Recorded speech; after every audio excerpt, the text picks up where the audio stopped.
conquête de la souveraineté passe avant tout par l'exploitation des ressources nationales au profit de nos populations.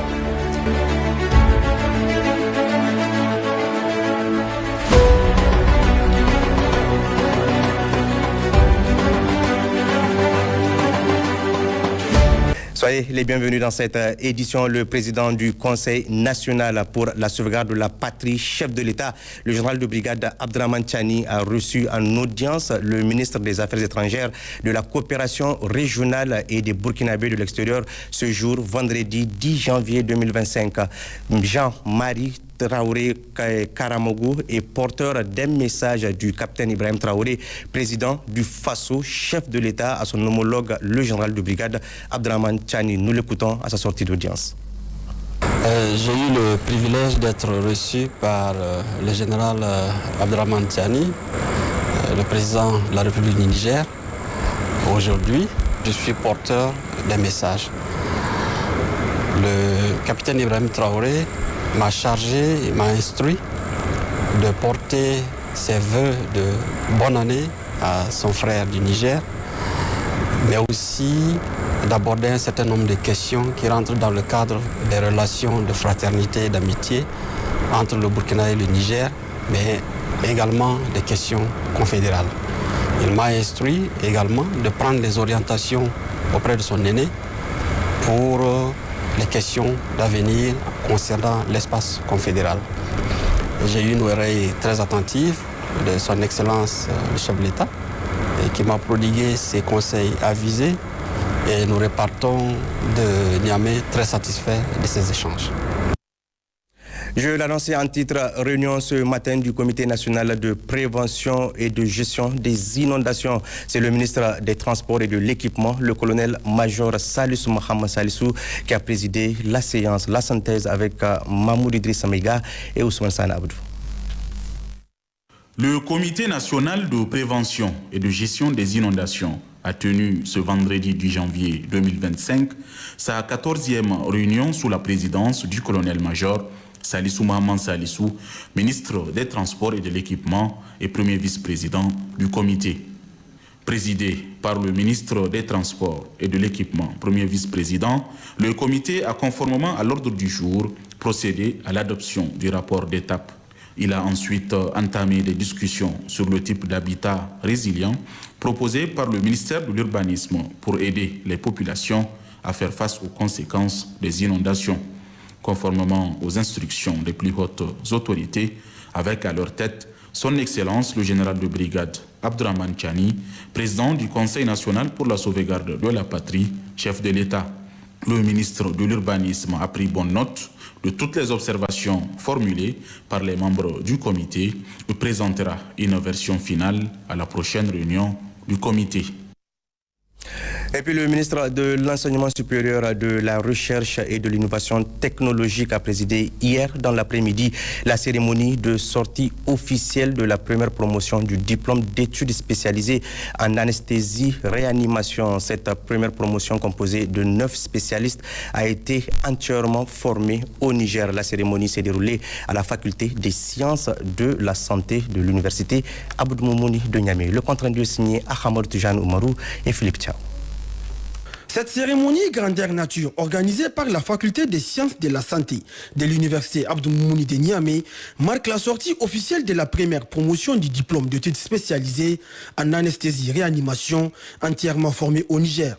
En effet, l'anesthésie-réanimation est une des disciplines transversales dont la pénurie touche le monde entier et particulièrement les pays en développement, dont le Niger, qui selon des statistiques, en 2019 disposait seulement de 17 médecins anesthésistes réanimateurs pour une population d'environ 25 millions d'habitants.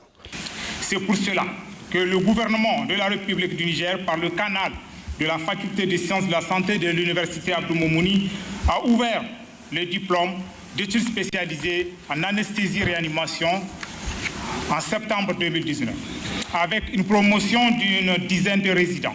Ces 9 médecins anesthésistes réanimateurs que l'université met à la disposition du ministère de la Santé publique, des Affaires sociales, de la population, ont été entièrement formés en toute souveraineté au Niger par des Nigériens. Et c'est conformément à la politique du Conseil national pour la sauvegarde de la patrie, CNSP, présidé par son Excellence le général de brigade Abdourahmane Tchani, chef de l'État.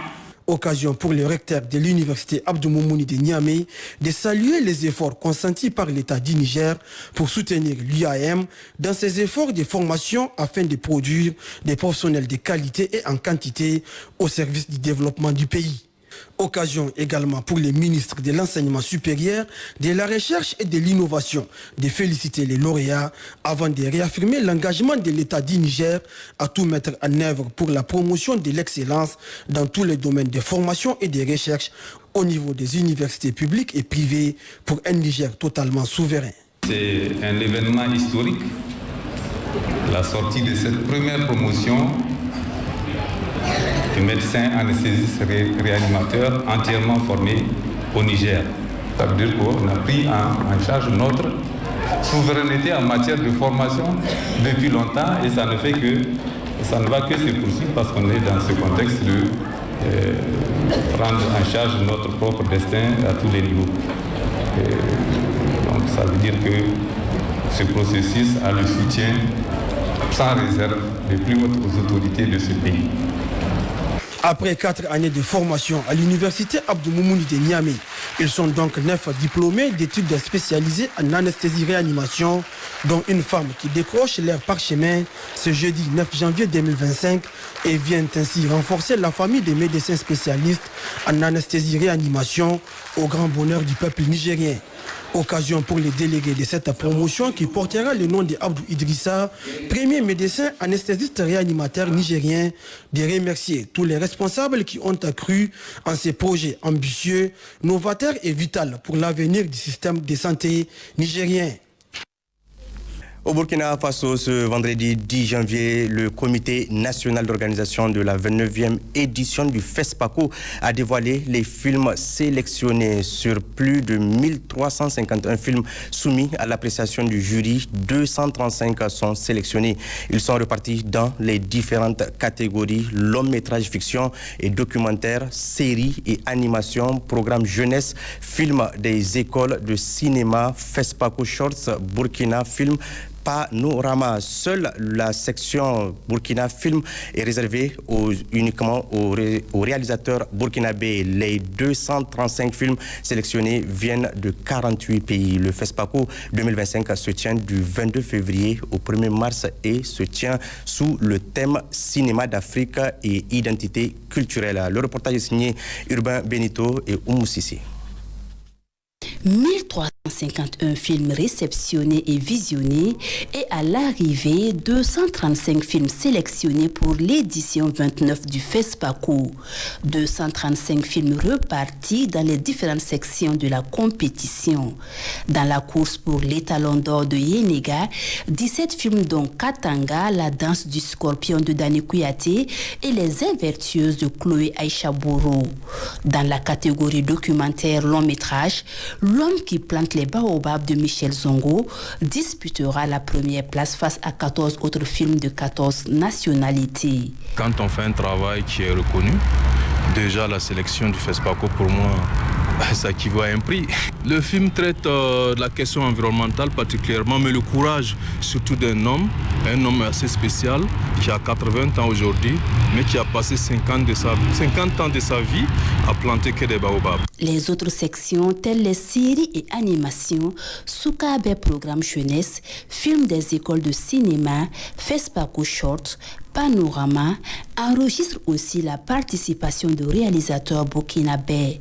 Dans la catégorie Burkina Film, 19 films sont en compétition. Pour moi, c'est vraiment une joie immense. C'est un clin d'œil aux films qui sont faits, les films populaires, les films à petit budget, parce qu'aujourd'hui, on pense qu'un film à petit budget ne peut pas répondre aux normes. Voilà, donc je pense que c'est faisable. La production cinématographique africaine et de la diaspora est d'une vitalité remarquable malgré les difficultés financières auxquelles le secteur fait face. J'ose espérer que les films sélectionnés vont permettre d'interroger davantage et d'inciter à une prise de conscience quant au rôle du cinéma dans la construction identitaire sujet d'ailleurs auquel le colloque vous invite à réfléchir. Après ce dévoilement de la sélection officielle des films, les regards sont désormais tournés vers la compétition officielle de la Biennale du cinéma et de l'audiovisuel africain. Une biennale qui se tient du 22 février au 1er mars prochain. Retour au Niger avec le Fonds de solidarité pour la sauvegarde de la patrie qui a enregistré d'hier à aujourd'hui des contributions en nature et en espèces de la part des contribuables nigériens. Ces dons réceptionnés par le secrétaire général du Fonds de solidarité pour la sauvegarde de la patrie prouvent à suffisance la détermination du peuple nigérien à atteindre leur souveraineté. Le point avec Mariam Ibrahim Sabi et Suleiman Boubacar.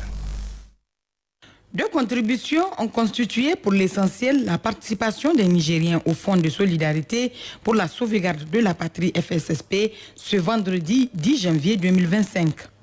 La première émane des sociétés Niger Intrant et Savannah Niger, une contribution de 500 litres d'herbicide, soit 250 litres apportés par chaque société pour soutenir le projet Grande Irrigation, cher aux plus hautes autorités du pays. Savannah Niger est aujourd'hui une des plus grandes sociétés qui assure la distribution des produits et des pesticides au Niger et des produits chimiques dans le traitement de l'eau au niveau de la nigérienne des eaux.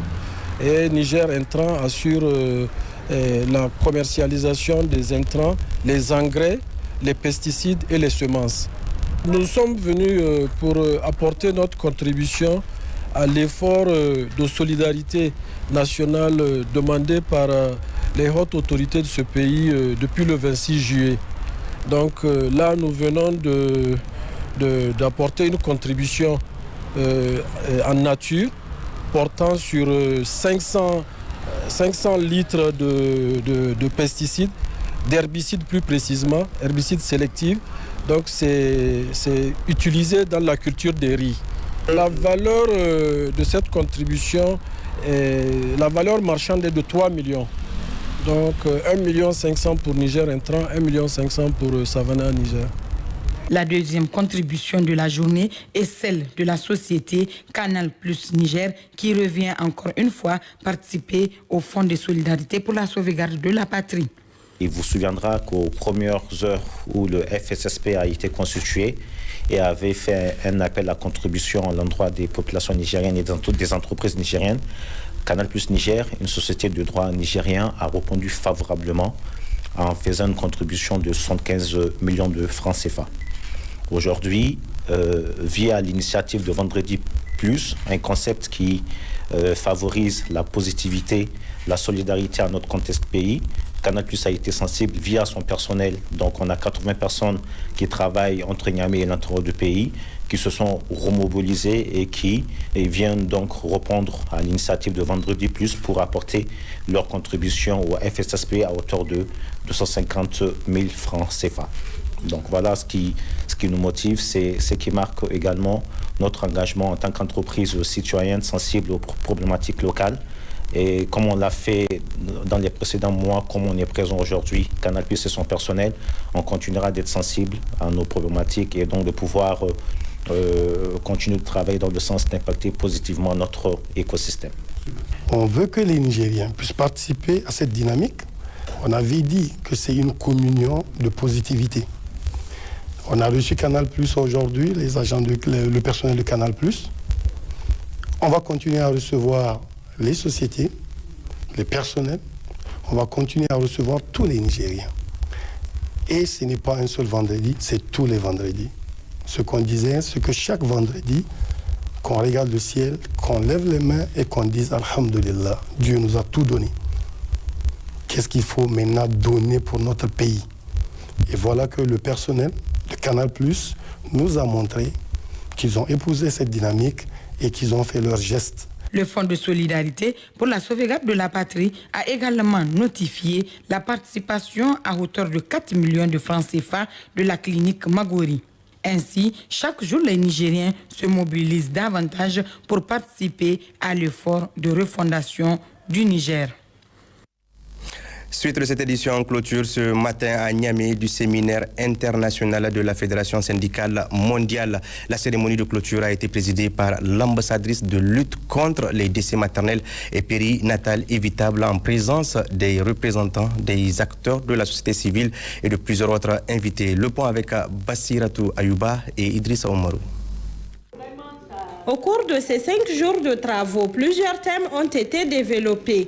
Il s'agit du néocolonialisme, du néolibéralisme et des politiques de l'Union européenne. Ils ont été animés et présentés par les différents participants venus de l'Afrique francophone à travers des débats et des panels. J'adresse une motion particulière à nos camarades venus de loin pour participer à ce séminaire. La délégation du Burkina Faso, du Mali, du Sénégal, de la République démocratique du Congo, du Cameroun et du Gabon. Notre rassemblement ici a été bien plus qu'un simple séminaire. Il a été un moment de réflexion stratégique et de renforcement de notre unité. Nos discussions ont montré, une fois de plus, que nous, les Africains, devons être les premiers acteurs de notre propre émancipation. À l'issue de cette rencontre, les participants ont formulé des recommandations et pris d'importantes résolutions. Les participants formulent les recommandations ci-après. Accroître les formations professionnelles, initier et tenir des formations accrues des militants syndicaux sur les enjeux du capitalisme, du néolibéralisme et de l'implicité.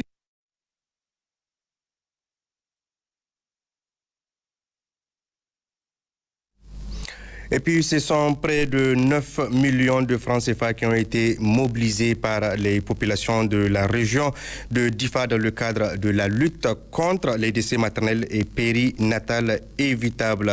Un fonds qui a été remis ce matin au niveau central. Alio Ibrahim pour le compte rendu. La lutte contre les décès maternels et périnatales a été au cœur des préoccupations des populations de Ngingimi.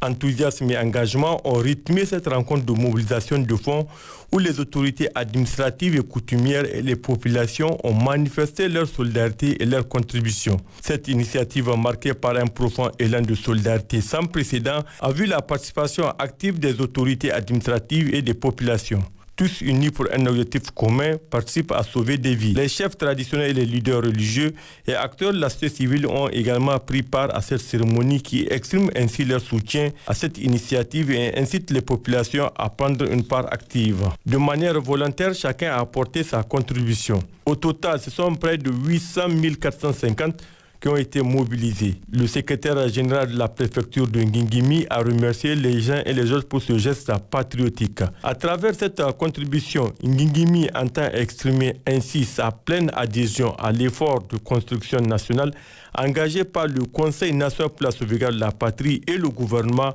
au grand bonheur du peuple nigérien. Restons toujours à Difa avec le gouverneur de la région qui a présidé hier matin la sortie de la 6e vague des repentis de Boko Haram. C'était notamment en présence de tous les acteurs. Le point avec Abdraman Boukari et Abdraman Matiri. Cette cérémonie placée sous la présidence du gouverneur de la région de Difa, le général de brigade Mahamadou Ibrahim Bagadoma, marque ainsi la sortie de la 6e vague des repentis du centre de Goudoumaria. En toile de fond de cette cérémonie, la remise des certificats d'exemption de non-poursuite judiciaire par le procureur de la République Paul antiterroriste M. Ousmane Baïdo, suivi de la prestation du serment coranique où ces derniers ont juré de ne jamais prendre part à des actes terroristes sous toutes leurs formes, comme auteurs, co-auteurs ou complices, de travailler sans relâche à la promotion de la paix et de l'unité au sein des communautés et de respecter les lois et règlements de la République. Ainsi, dans la série d'allocutions prononcées à cette occasion, outre celle de bienvenue de l'administrateur délégué de la commune de Goudoumaria, l'on retiendra d'abord celle du gouverneur de la région de Difa qui a de prime abord rappelé à ses ex-combattants le sens qui doit désormais les guider dans leur nouvelle vie. Vous avez fait le choix de la paix, de la réconciliation et de la reconstruction. Ce choix est non seulement bénéfique pour vous-même. conquête de la souveraineté passe avant tout par l'exploitation des ressources nationales au profit de nos populations.